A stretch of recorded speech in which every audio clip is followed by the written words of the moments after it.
Kalian mau beli kamera second tapi kalian ragu dan takut untuk membelinya? Di sini gue bakalan kasih tips ke kalian semua apa aja sih yang harus perhatikan ketika kalian membeli kamera second.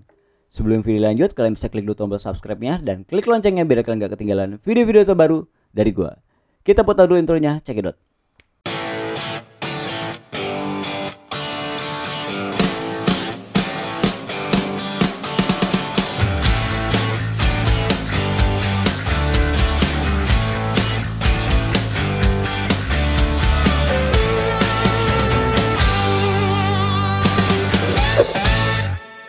Halo teman-teman, baik lagi di Farul Aziz Channel. Video kali ini gue mau ngasih tips ke kalian semua yang mungkin ragu dan takut untuk membeli kamera second ya.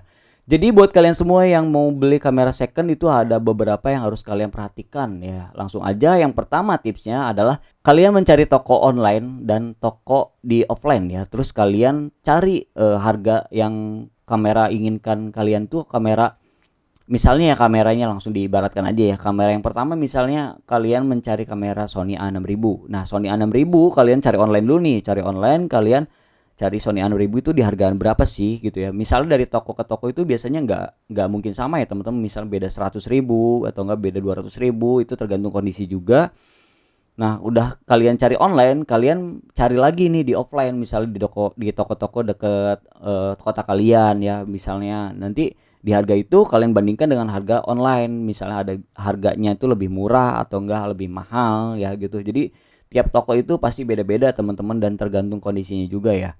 Nah, yang kedua tipsnya kalian harus tanya kelengkapannya teman-teman, tanya kelengkapan si kameranya. Misalnya kameranya itu kelengkapannya ada dusnya, ada manual booknya, ada chargernya, ada e-cupnya, ada talinya, dan masih banyak lah ya, masih banyak lagi.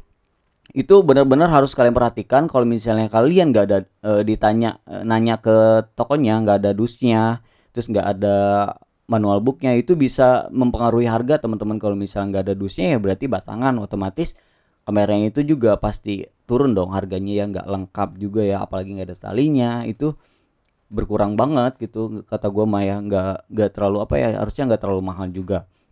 Nah, tips yang ketiga ini harus perhatikan banget karena sangat-sangat jatuh banget sih harganya kalau misalnya poin ketiga ini kalian nggak perhatikan. Jadi poin ketiga ini yang sangat-sangat penting kalian perhatikan, yaitu kondisi kameranya teman-teman. Kondisi misalnya dari lensanya gitu ya, masih bagus atau enggak. Terus dari kondisi baterainya apakah masih layak atau enggak ya. Biasanya baterainya itu kan ada pemakaiannya udah sering gitu ya, jadi drop gitu ya. Terus fungsi dari layarnya apakah sudah vignette atau belum. Terus ada dari tombol-tombolnya, kalian harus perhatikan juga apakah masih fungsi semuanya gitu ya. Biasanya kalau misal pemakaian normal atau pribadi yang nggak terlalu sering, itu masih normal-normal aja ya gitu, semuanya nggak ada yang lecet gitu ya.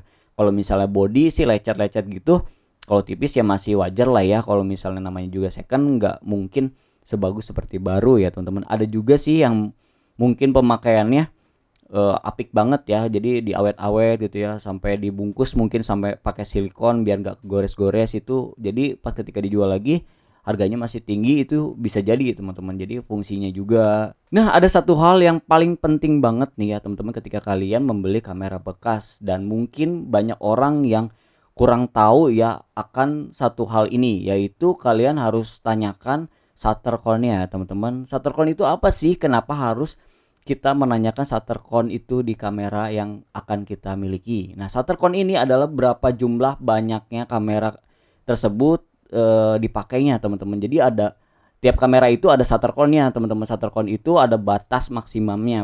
Batas maksimumnya itu biasanya itu di 100.000 ya teman-teman. Misalnya di lebih dari 100.000, kalau nggak habis itu melemah si mirrornya ya. Jadi kalau misalnya shutter count-nya banyak gitu, banyak banget gitu, itu bisa jadi menjatuhkan banget harganya teman-teman.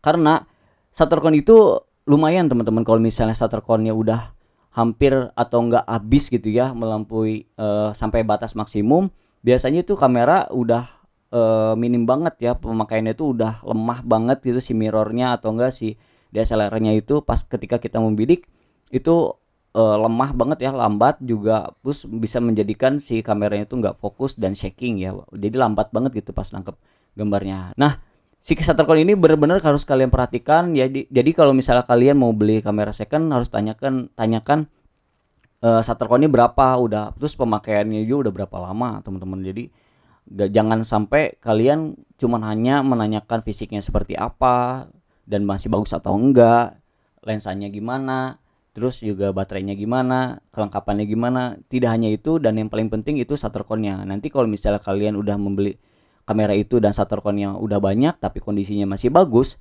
itu kalian juga nanti hasilnya juga kurang maksimal teman, dan pemakaian ketika kalian membeli itu jangkauan pemakaiannya juga nggak akan lama. Jadi itu banget harus penting shutter count, dan tanyakan juga sudah berapa lama pemakaiannya ya. Biasanya setahun 2 tahun masih aman lah. Kalau misalnya udah banyak tahunnya, berapa tahun gitu ya, banyak pasti itu shutter count-nya, kalau misalnya sering dipakai shutter count-nya itu pasti udah puluhan ribu teman-teman. Biasanya kalau udah puluhan ribu itu harganya jatuh banget ya, itu pengalaman gua.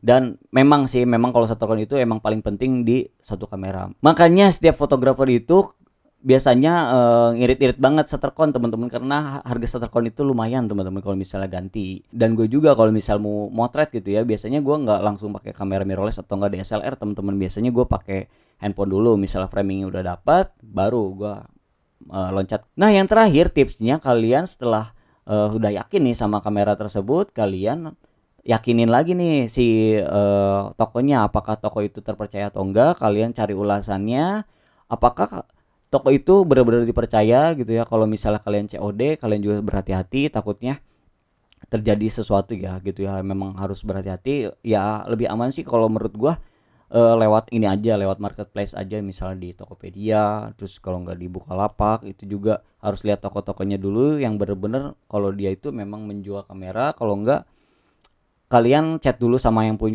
punya tokonya, terus ya deal-dealan aja, jujur-jujuran aja ya. Itu biasanya ya adalah miss dikit mah, asal jangan terlalu berlebihan aja. Gampang banget ya kalau misalnya kalian beli online shop gitu ya, bisa ngajukan komplain kalau misalnya nggak sesuai sama barang yang mungkin kalian udah nego sama si tokonya. Kalian bisa ngajukan komplain dan kameranya bisa dikembalikan lagi ke tokonya. Nah mungkin tips dari gue segitu aja teman-teman. Nih buat kalian semua yang mau cari kamera second, memang harus berhati-hati banget ya.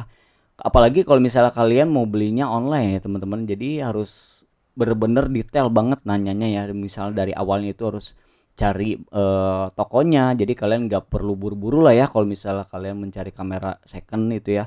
Kalau misalnya kamera baru sih agak mending karena kondisinya baru teman-teman. Tapi tetap aja kalian harus perbanyak referensi harganya.